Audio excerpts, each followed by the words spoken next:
بسم اللہ الرحمن الرحیم ایاک نعبد و ایاک نستعین۔ میں چیف منسٹر پنجاب آپ کو اپنے فیڈرل منسٹرز جو پنڈیز ہیں ان دونوں کو، اور جو ہمارے پروونشل منسٹر ہیں راجہ بشارت آپ کو، عامر کیانی، ایم این ایز، باقی میرے جو ہمارے ایڈمنسٹریٹو لوگ ہیں، میں سب کو آج اس اوکیزن پہ خاص طور پہ پنڈی کے لوگوں کو مبارک دینا چاہتا ہوں کہ یہ جو آپ نے رنگ روڈ اور رنگ روڈ کو ڈیلے ہوا بدقسمتی سے، کیونکہ اس کی الائنمنٹ بدل چکی تھی تو اس کی وجہ سے ہمیں تھوڑی دیر ہوئی، لیکن یہ جو رنگ روڈ بنا ہے یہ سارے علاقے کو چینج کر دے گا۔ اور ہم سب جانتے ہیں کہ جب ایک علاقے کے اندر کنیکٹیوٹی بڑھ جاتی ہے اور اس میں ٹریفک کے پرابلمز ختم ہو جاتے ہیں، ٹریول تیز ہو جاتا ہے، تو یہ ساری چیزوں کو، بزنس ایکٹیویٹی، ہر چیز کو لوگوں کے لیے آسانیاں پیدا کرتا ہے۔ جو لاہور کا رنگ روڈ ہے اس سے بہت بڑا فرق پڑا ہے لاہور پہ، اور جس طرح عثمان بزدار نے ابھی بات کی کہ جتنے بھی بڑے شہر ہیں اب ان سب کے رنگ روڈز پلاننگ سٹیجز پہ ہیں یا ایکسیکیوشن سٹیجز پہ ہیں، جس میں فیصل آباد ایک انڈسٹریل ہب ہے ہمارا، وہاں بھی بہت بڑے ٹریفک کے پرابلمز ہیں۔ سیال کوٹ ہمارا ایکسپورٹ کا ہب ہے، اس کے لیے بڑا ضروری ہے، اور جتنے بھی شہر ہیں یہ رنگ روڈز اب اس ضرورت ہے ان شہروں کی۔ میں یہ جو ابھی اپنے چیف سیکرٹری کو اور ادھر اسلام آباد میں بھی اپنے چیف کمشنر کو میں نے ان کو کہا ہے کہ اب جلدی سے جلدی اپنے ماسٹر پلانز پروڈیوس کریں شہروں کے۔ دیکھیں شہروں کے جو ماسٹر پلان ہیں وہ اس لیے ضروری ہے کہ شہر پھیلتے جا رہے ہیں، اور وہ جب پھیلتے جاتے ہیں تو اس کا جو بہت بڑا ہمیں آگے آنے والی نسلوں کو جو نقصان ہونے والا ہے وہ یہ کہ جو کاشت کے لیے زمینیں ہیں وہ کم ہوتی جا رہی ہیں۔ پاکستان کی آبادی تیزی سے بڑھ رہی ہے، اور ہمیں حالانکہ ہم بڑے خوش قسمت ہیں کہ پچھلی ایک سال میں 4 جو ہماری بڑی فصلیں تھیں ان میں ریکارڈ فصلیں ہوئی ہیں، گندم میں، گنے میں، مکئی میں اور چاول میں، اور اب مجھے پتہ چلا ہے کہ ہماری آلو کی فصل وہ ریکارڈ ہے۔ تو ایک طرح کسانوں کے پاس پیسہ آیا ہے کیونکہ ان کو قیمت ملی ہے، ہم نے قیمت دلوائی ہے، انہوں نے اپنی زمین پہ خرچ کیا اور ہماری پیداوار بڑھی ہے۔ لیکن دوسری طرف ہماری آبادی جس طرح بڑھ رہی ہے، ریکوائرمنٹ بڑھ رہی ہے، اس لیے ہمیں اپنی اب جو زرعی زمین ہے اس کو بچانا ہے۔ اس کے لیے ضروری ہے کہ شہروں کو رنگ فینس کیا جائے، یعنی جو رنگ روڈ ہوں، جس طرح لنڈن کی M25 ہے وہ رنگ روڈ ہے لنڈن کی، اس سے باہر انہوں نے گرین ایریاز رکھے ہوئے ہیں۔ تو ہم بھی اب یہ جیسے جیسے ہمارے ماسٹر پلانز، اور میں نے جو ڈیٹس دیکھی ہیں اسی سال ماسٹر پلانز ہمارے سارے شہروں کے ہو جائیں گے، تو اس کے بعد ہم نے گرین ایریاز کو بچانا ہے اپنے۔ اور یہ پھر سے میں کہتا ہوں کہ یہ جو رنگ روڈ ہے یہ ایک جس طرح لنڈن کی M25 ہے، یہ ہمارے بچائیں گے وہ علاقے جو کہ اناج ہمارے پروڈیوس کرتے ہیں، اور آنے والی جنریشنز کے لیے بہت ضروری ہے کہ ہم اپنی زرعی زمین بچائیں۔ دوسری چیز کہ شیخ صاحب آپ نے بات کی نالہ لئی کی۔ دیکھیں نالہ لئی کا پروجیکٹ انشاءاللہ اگلے 3 ہفتے کے اندر ہم یہ بھی لانچ کریں گے۔ اب یہ پروجیکٹ کیا ہے؟ یہ پروجیکٹ ہے کہ ہمارے جو شہر ہیں، مثلا جو پنڈی ہے، اب یہ پھیلتا گیا پنڈی، اس کے اندر پلاننگ نہیں ہوئی صحیح طرح، کنجیشن ہو گئی ہے پنڈی کے اندر۔ اب جو نالہ لئی کا پروجیکٹ ہے اس کا مقصد ہی ایک ہے، جو انگریزی کا ورڈ ہے پنڈی کی ریجوونیشن، پنڈی کو ایک ماڈرن سٹی بنانا۔ اور یہ ہم نے بڑی دیر لگائی ہے، تقریباً 1.5-2 سال سے اس کے پلان تیار ہو رہے ہیں کہ کیسے ہم نے نالہ لئی کے ساتھ ایک نیا پنڈی بنانا ہے۔ اور یہ انشاءاللہ آپ دیکھیں گے کہ ہم نے دبئی اور یہ جو نئے تیزی سے شہر بڑے ہیں ان سے ہم نے سیکھا ہے کہ کیسے ہم اب پنڈی کو ایک اسی پنڈی کو چینج کریں اور ماڈرن سٹی بنائیں، اور یہ جو کنجیشن ہو گئی ہے اس کو روکیں۔ اور وہ جو نالہ لئی ہے وہ ایک ایسی جگہ ہے جو پنڈی کے بیچ میں سے گزرتا ہے، تو یہ بڑا زبردست ہمارا پلان ہے، انشاءاللہ اگلے 3 ہفتے میں یہ لانچ کریں گے۔ اس سے پہلے جو اس وقت لاہور میں ہے، میں یہ ذرا آپ کو بتانا چاہتا ہوں، کبھی یہ چیزیں پاکستان میں نہیں ہوئی۔ لاہور کے اندر اب لاہور پھیلتا گیا، اور مجھے یہی ڈر ہے کہ پنڈی بھی، اگر ہم نے یہ ماسٹر پلان پنڈی اور اسلام آباد کا نہ بنائے، یہ بھی پھیلتے جائیں گے۔ اور جیسے جیسے شہر پھیلتا جاتا ہے، یہ یاد رکھیں کہ آپ کو ان کو پانی دینا، ان کی بجلی، کیونکہ پھیل جاتے ہیں تو بجلی پرووائڈ کرنا، ویسٹ ڈسپوزل، گندگی اٹھانا، ان کو صاف پانی، یعنی جو پانی ہے، مثلا نالا لئی ہے، اس کے لیے ٹریٹمنٹ پلانٹ چاہیے، تاکہ وہ کیونکہ اگر اس نالے میں ساری سیوریج جائے گی نالا لئی میں، تو وہ آگے ساری اثر کرے گی، گراؤنڈ واٹر کو افیکٹ کرے گا۔ تو اس لیے ہم نے ان کے ساتھ ساتھ جیسے ان کے رنگ روڈز بنیں گے، ماسٹر پلانز بنیں گے، ساتھ ساتھ ان شہروں کے اندر ہم نے ان کو پھیلنے سے روکنا ہے اور شہروں کو اوپر لے کے جانا ہے، کیونکہ زمین تو ختم ہو جائے گی۔ اب اسلام آباد میں آپ دیکھ لیں کہ اسلام آباد پچھلے 10 سال میں دگنا ہو گیا ہے، یعنی 60 سال میں جو اسلام آباد تھا، 10 سالوں میں اس کا دگنا ہو گیا۔ تو اس لیے ضروری ہے ماسٹر پلانز کی۔ اور پھر جو ماڈرن سٹیز، اب لاہور میں ہم نے 2 چیزیں کی ہیں، ایک راوی سٹی بنائی ہے، اور دوسرا ایک سینٹرل بزنس ڈسٹرکٹ بنائی ہے، جو کہ لاہور کے سینٹر میں جو والٹن ایئرپورٹ تھا، جو بالکل ایک اس شہر کے اندر کبھی بھی ایک فلائنگ کلب نہیں ہونا چاہیے، اس شہر سے باہر ہوتا ہے، تو اس زمین کو ہم نے کنورٹ کیا ہے بزنس ڈسٹرکٹ میں۔ اور وہ جو ڈیڈ کیپٹل پڑا تھا، 1100 ارب روپے کا، اس سے آمدنی آئے گی پنجاب گورنمنٹ کو، اور اس کی وجہ سے جو اکنامک ایکٹیویٹی جنریٹ ہوگی، وہ کئی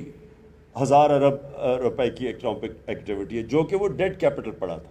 اور وہ جو سینٹرل بزنس ڈسٹرکٹ ہے، یہ اب ایک ماڈرن سٹی بن رہی ہے، اور یہ اوپر جائے گی۔ اور مجھے حیرت ہے کہ ان حالات کے اندر پاکستان کی تاریخ میں سب سے مہنگے پلاٹس بکے ہیں ابھی سینٹرل بزنس ڈسٹرکٹ میں، جس کی کوئی ویلیو نہیں تھی اس سے پہلے۔ اس کے بعد راوی سٹی، اب راوی سٹی یہ بڑی دیر سے 15-20 سال سے کوشش ہو رہی تھی اس کو بنانے کی۔ اس کا مقصد کیا ہے؟ اگر ایک نیا شہر نہ بنا تو لاہور ویسے ہی وہاں تک پہنچ جائے گا، اور لاہور پہنچے گا ان پلانڈ، ایک جس کو کہتے ہیں کہ سپرول، جو اربن سپرول ہے، پلاننگ کے بغیر پہنچ جانا تھا۔ تو اب ہم وہاں ایک ماڈرن سٹی بنا رہے ہیں، پورا جنگل اگا رہے ہیں وہاں، تاکہ لوگوں کو یہ ہوا صاف کرے درخت۔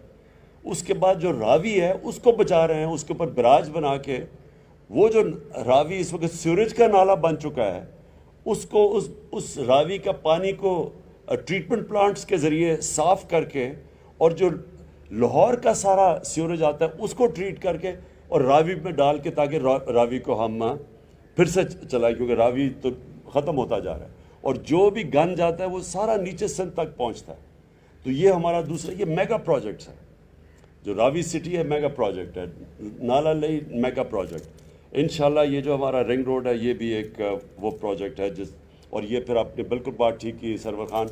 ہم نے نیس پاک سے بات کی ہوئی ہے، یہ جو آپ نے ایکسٹرا لینز کی بات کی ہے، یہ ہم آلریڈی نیس پاک اس کو ڈیزائن کر رہی ہے۔ آپ بالکل ٹھیک کہہ رہے ہیں، ایکسٹرا لینز بھی بنیں گی، اور بالکل آپ کی یہ بھی بات ٹھیک ہے کہ پورا سرکل کنیکٹ کرے گا، جا کے پنڈی کا جو اسلام آباد کا جو ایکسپریس وے ہے وہ کنیکٹ ہو جائے گا اس کے ساتھ۔ اسلام آباد کا ایکسپریس کا اس لیے بھی بڑا امپورٹنٹ ہے کیونکہ مرحلہ نیشنل پارک جو ہے وہ آہستہ آہستہ ہماری آبادی وہاں انکروچ کر رہی ہے نیشنل پارک میں، تو جب ایکسپریس وے بن جائے گا وہ تو روک دے گا آبادی کو اوپر جانے کے لیے، تو وہ بھی ضروری ہے۔ آخر میں شیخ صاحب آپ نے بات کی نا، یہ اینڈ میں اس چیز کی، سرور خان آپ نے بات کی، ہاں ایک اور چیز میں کہوں کہ اس کے ساتھ ساتھ ہم نے پلان کی ہوئی ہیں انڈسٹریل زونز، یہ بھی آپ کو سامنے آ جائے گا کہ ان کے ساتھ ساتھ رنگ روڈ کے ساتھ انڈسٹریل زون، کیونکہ ہماری چیمبر کے یہاں لوگ بیٹھے ہوئے ہیں، ہماری ماشاءاللہ آپ نے ابھی آج فگر نہیں دیکھیں کہ پاکستان میں ماشاءاللہ ہماری جو لارج سکیل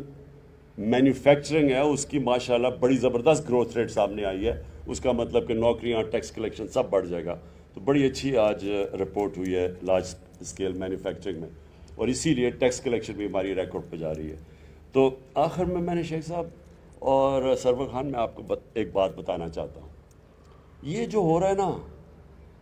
یہ پاکستان میں بہت زبردست کام ہو گیا، یہ جو نو کانفیڈنس موشن، اور میں آپ کو بتاتا ہوں کیوں ہوا۔ دیکھیں، لوگوں کو کبھی نہ کبھی پتہ چلنا تھا کہ یہ جو ایک پولیٹکس پاکستان میں آ گئی ہے پیسے کی، اور اتنے کھل کے پیسے کی پولیٹکس سامنے آ گئی ہے کہ لوگوں کو منڈی لگی ہوئی ہے ضمیر خریدنے کے لیے۔ چوری کا پیسہ، کیونکہ یہ کوئی حلال کا پیسہ تو نہیں ہے، یہ یا تو سندھ گورنمنٹ کا پیسہ ہے، اس کا مطلب عوام کا پیسہ ہے، سندھ گورنمنٹ کا تو پیسہ کا مطلب عوام کا پیسہ ہے، اور وہ بھی چوری کا پیسہ، کیونکہ انلیگل ہے کہ آپ اس پیسے کو استعمال کریں پولیٹیشنز کے ضمیر خریدنے کے لیے، اور یہ اوپن ہو رہا ہے، یعنی یہ چھپ کے نہیں ہوئی۔ سندھ سے انہوں نے منگوائے اپنے، یہ بھی کبھی نہیں ہوا کہ پولیس منگوائی اس کو بچانے کے لیے سندھ ہاؤس کو۔ یعنی کون سی ایسی چیز ہو رہی تھی جو ایکٹیویٹی آپ کو جس کو چھپانا پڑے اور بچانا پڑے اور رات کے اندھیرے میں کام کرنا پڑے، اس میں انلیگل ایکٹیویٹی ہے نا۔ آپ کو ڈر کس چیز کا ہے؟ اگر کوئی لوگ ہمارے سے تنگ ہیں تحریک انصاف کے اور وہ جانا چاہتے ہیں تو ان کو یہ پولیس پروٹیکشن اور چھپا کے، اور پھر بڑے بڑے وہ تھیلیاں پیسے کے آ رہی ہیں، تو یہ ساری قوم کے سامنے ہو رہا ہے۔ اور میں اس لیے کہہ رہا ہوں کہ یہ اللہ نے ایک کرم کیا پاکستان پہ کہ لوگوں کو اصل میں اس ٹائپ کی سیاست کی شکل دیکھنی چاہیے کہ یہ کتنا بڑا اس ملک کو، اگر ہم پیچھے رہ گئے ہیں تو اس ٹائپ کی پولیٹکس کی وجہ سے پیچھے رہ گئے کہ لوگوں کو خریدنا، پولیٹکس میں آنا پیسہ خرچ کر کے، پولیٹکس میں آ کے ملک کو لوٹنا، پیسہ بنانا، پیسہ باہر بھیج دینا، اور پھر یہ استعمال کرنا کہ لوگوں کو ضمیر خرید کے ایک گورنمنٹ کو گرانا، سب کے سامنے ہو رہا ہے۔ اور حیرت یہ ہے کہ کوئی کسی کو شرم نہیں ہے کہ اس طرح اس کو جمہوریت نہیں کہتے ہیں۔ جمہوریت کسی اور چیز کا نام ہوتا ہے۔ میں نے برطانیہ میں کوئی 30 سال اپنی زندگی گزارے، 30 گرمیاں کرکٹ کھیلتا تھا، پھر ایجوکیشن بھی وہاں لی، اور ادھر سے ہم نے ماڈل لیا ہے اپنی جمہوریت کا، ویسٹ منسٹر ماڈل پاکستان نے لیا۔ میں نے آج تک کبھی کسی بھی پولیٹیشین کا یہ کوئی تصور بھی نہیں کر سکتا کہ پیسے لے کے اپنی دوسری طرف چلا جائے، فلو کراس کرے، کوئی تصور بھی نہیں کر سکتا۔ ان کی جمہوریت کے اندر اگر کوئی کوشش بھی کرے پیسے دینے کی کسی کو خریدنے کے لیے، اس کو اتنا خوف ہوگا کہ وہ اگر وہ پکڑا گیا تو معاشرہ اس کو کبھی معاف نہیں کرے گا۔ یعنی ان کو اتنا خوف ہے کہ عوام کا اتنا ڈر ہے کہ ان کی جمہوریت کے اندر ایک عوام کے خوف کی وجہ سے کسی کی مجال نہیں ہے کہ جا کے اس طرح کی حرکتیں کرے جو سندھ ہاؤس میں ہو رہی ہیں، چوروں کی طرح چھپا کے، پولیس پروٹیکٹ کر کے تو پیسے دے رہے ہیں۔ میں نے تو اپنے لوگوں کا، ہمارے لوگ ذرا جذبات میں آ گئے اور آ کے انہوں نے وہ کیا، میں نے ان کو، یعنی سندھ ہاؤس کے باہر، میں سب کو کہتا ہوں پرامن احتجاج آپ کا حق ہے جمہوریت میں۔ اگر کوئی آپ کے حلقے سے آپ سے ووٹ لے کے آتا ہے اور پیسے لے کے کسی اور کے ساتھ چلا جاتا ہے تو آپ کا فرض ہے، بلکہ حق نہیں، آپ کا فرض ہے کہ پرامن احتجاج کریں، لیکن کوئی تصادم نہ کریں۔ اور دوسری چیز کہ عوام کے لیے بڑا ضروری ہے کہ پبلک، اصل پریشر ہوتا ہے پبلک کا، کہ پبلک یہ تو بتائے کہ یہ کیا، یہ جو کر رہے ہیں جمہوریت ہے، آپ کسی اور کے ٹکٹ پر جیت کے آ کے اپنے آپ کو بیچ رہے ہیں۔ اصل میں برطانیہ کے اندر جو میں ان کا سسٹم سمجھا، وہ پبلک کا پریشر پڑتا ہے۔ پبلک کسی کے مجال نہیں ہے کہ اس طرح کرے، کیونکہ اس کی ساری زندگی کے لیے پولیٹکس ختم ہو جائے، پولیٹکس کیا، اس کو جیل میں ڈال دیں۔ تو ہمارے لیے ایک بڑا زبردست یہ موقع مل گیا ہے، ساری قوم کے سامنے نظر آ گیا کہ یہ کیا ہو رہا ہے۔ اور یہ میں آج آپ کے سامنے پیشن گوئی کرتا ہوں، یہ دن نوٹ کر لینا، یہ جب جیسے جیسے قریب پہنچیں گے نو کانفیڈنس کی ووٹ پہ، اس ملک کا جو میں دیکھ رہا ہوں، میں جو قوم کا غصہ دیکھ رہا ہوں، یہ جو ضمیر فروشی کے اوپر، یہ مجھے پورا یقین ہے کہ ہمارے جو بھی اگر لوگ ان سے بات کر رہے ہیں، کوشش کر رہے ہیں، میں ان کو بینیفٹ آف ڈاؤٹ بھی دے دیتا ہوں، ان میں سے زیادہ تر سارے واپس آئیں گے، کیونکہ یہ پبلک پریشر دیکھیں گے۔ عوام جو ہے، یہ زمانہ بدل چکا ہے۔ وہ جب چھانگا مانگا کی پالیٹکس تھی تب سوشل میڈیا نہیں تھا۔ اس وقت سوشل میڈیا ایک ایک چیز لوگوں کے سامنے لے آتا ہے۔ یہ وقت بدل گیا ہے، اور انشاءاللہ 27 تاریخ کو آپ پبلک دیکھیں گے۔ میری یہ پیشن گوئی ہے کہ یہ اسلام آباد کی تاریخ میں کبھی اتنی پبلک جمع نہیں ہوگی، اور صرف ایک بتانے کے لیے عوام جمع ہوگی صرف ایک وجہ سے کہ وہ ایک پیغام دینا چاہتی ہے جو قرآن کی آیت ہے، امر بالمعروف، ہمیں حکم ہے اللہ کا۔ یہ یاد رکھیں، مسلمانوں کو حکم ہے کہ تم اچھائی کے ساتھ کھڑے ہو اور برائی کے خلاف کھڑے ہو۔ جب اب وہ سب کے سامنے یہ برائی دیکھتے ہیں، یہ اللہ نے قرآن میں ہمیں حکم دیا ہوا ہے کہ آپ جب دیکھ رہے ہیں کہ لوگ پیسے لے کے اپنے ضمیر بیچ رہے ہیں، اور کرپٹ لوگ پیسے لے کے گورنمنٹ گرا رہے ہیں چوری کے پیسے پہ، تو عوام کے اوپر اللہ فرض کر دیتا ہے کہ تم بتاؤ کہ تم کدھر کھڑے ہو، اور عوام انشاءاللہ 27 تاریخ کو بتائے گی کہ وہ کدھر کھڑی ہے۔ بہت بہت شکریہ۔